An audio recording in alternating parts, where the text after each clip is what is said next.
भोजपुरी के power star Pawan Singh ने बनाया वर्ल्ड का सबसे बड़ा रिकॉर्ड। दोस्तों, ऐसा रिकॉर्ड जिससे जानकर खेसारी लाल को फिर से भैंस चलाना पड़ेगा। बताएंगे पूरी जानकारी। उससे पहले आप चैनल पर नए हैं तो चैनल को दिल से लाइक करें और चैनल को सब्सक्राइब करें। आइए बिना समय लेते हुए वीडियो को शुरू करते हैं। दोस्तों, आपको बता दें कि पावर स्टार पवन सिंह जी का दिन पर दिन कोई ना कोई बड़ा रिकॉर्ड, कोई ना कोई बड़ा उपाधि अपने नाम कर रहे हैं।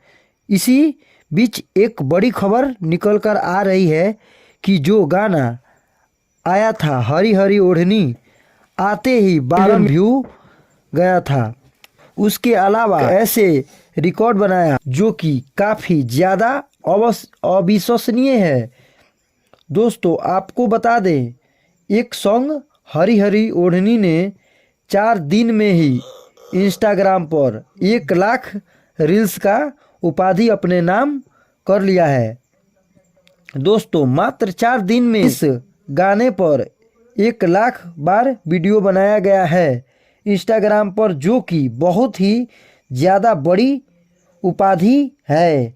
साथ ही भोजपुरी एक ऐसा कोई गाना हुआ है जो मात्र 4 दिन में के अंदर ही 1 लाख रील्स कंप्लीट कर लिया है। दोस्तों, पावर स्टार पवन सिंह का हरी हरी ओढ़नी ने उपाधि अपने नाम कर लिया है। दोस्तों, आपको बता दें, पावर स्टार पवन सिंह और अनुपमा यादव ने गाना गाया था और साथ ही डिम्पल सिंह दिखाई दी थी।